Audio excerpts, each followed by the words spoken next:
వారికి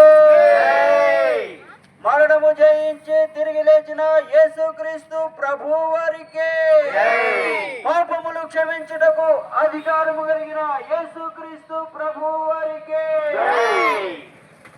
నిన్ను నన్ను పరలోకము చేర్చడానికి శక్తి కలిగిన యేసుక్రీస్తు ప్రభు వారికి హల్లెలూయా.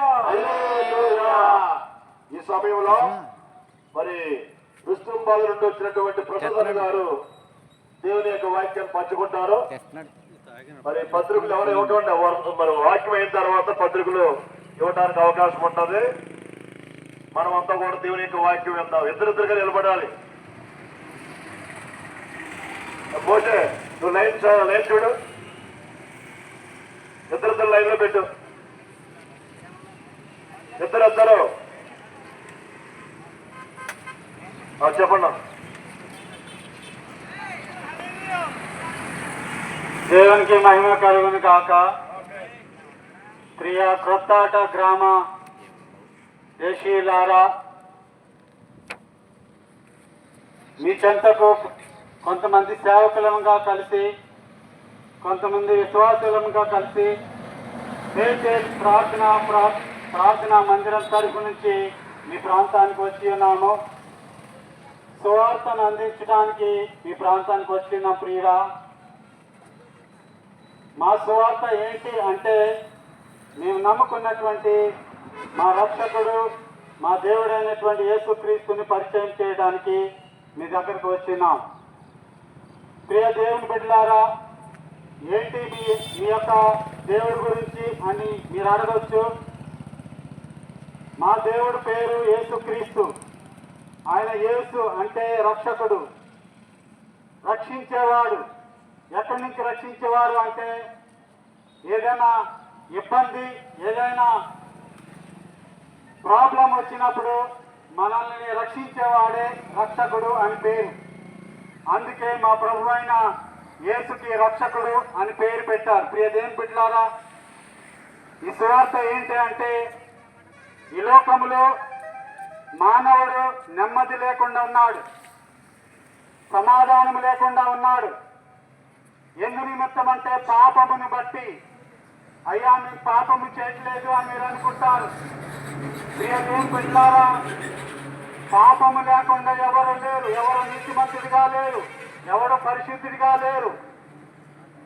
మీ కండ్లతో పాపం చేస్తారు, మీ చేతులతో పాపము, మీ మనసుతో పాపము, మీ హృదయముతో పాపము.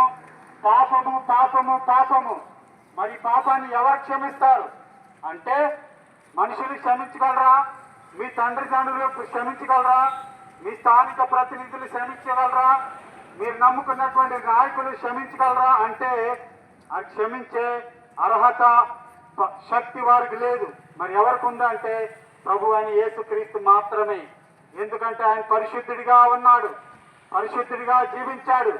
ప్రియ దేవుని బిడ్డలారా, మరి అనేకమైనటువంటి గ్రంథాలు చెబుతున్నాయి, రక్తము చిందించకుండా పాపము పరిహరించబడదు, పాపము క్షమించబడదు.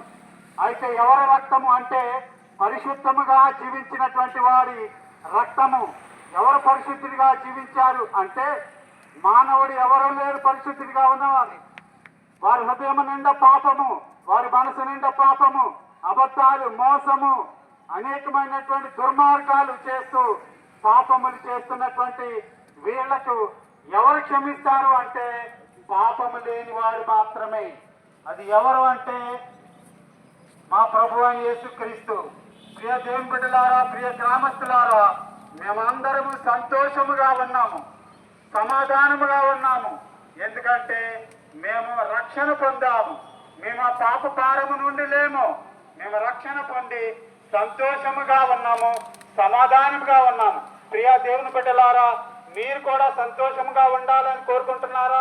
సమాధానంగా ఉండాలని కోరుకుంటున్నారా? అయితే మేము నమ్ముకున్నటువంటి దేవుణ్ణి విశ్వాసం వచ్చండి. ఆయన మీ కొరకు ప్రాణం పెడతాడు, మా కొరకు ప్రాణం పెట్టాడు, మా కొరకు రక్తం చిందించాడు, మమ్మల్ని నీతిమంతులుగా చేశాడు. మీరు కూడా మాతో పాటు నీతిమంతులుగా ఉండాలి అంటే ఈ దేవుణ్ణి విశ్వసించి నమ్మితే చాలు, మీరు మీ కుటుంబము రక్షించబడతారు. ఎందుకంటే ప్రియ దేవుని బిడ్డలారా, ఈ లోకం శాశ్వతమైనది కాదు. ఏదో దినాన్ని ఈ లోకాన్ని విడిచి మనం వెళ్ళాలి. కానీ ఎలా వెళ్ళాలి అంటే బైబిల్ చెప్తుంది, పరిశుద్ధుడిగా వెళ్ళాలి. మనకు పరలోకము అంటే మోక్షం ఉంటుంది. కానీ ఎలా మడితే ఎలాగ జీవించి మోక్షానికి వెళ్ళిపోతామంటే అది కుదరదు. పరిశుద్ధముగా జీవించాలి. అదే మా దేవుడు మాకు నేర్పించినటువంటి విధానం. మేము కూడా ఈ రక్షణ పొంది సంతోషముగా ఉన్నాము. మీరు కూడా మా సంతోషంలో పాలిభాగస్తులు కావాలనుకుంటే ఈ దేవుని నమ్మండి, అంతే చాలు. మీరు విశ్వసిస్తే చాలు, మీరు మీ కుటుంబం రక్షించబడుతుంది. ఈ మాటలు విన్నందుకు ప్రభు మీ కొరకు మా కొరకు తన ప్రాణం పెట్టాడు. కానీ మేము ప్రేమిస్తూ మేము కూడా ప్రేమిస్తున్నాము. మీరును మీ ఇంటి వారును సంతోషముగా ఉండాలని మా ప్రభు కొరకు మేము ప్రార్థన చేస్తాం. దేవునికి స్తోత్రం. హల్లెలూయా. ఈ సమయంలో దేవుని యొక్క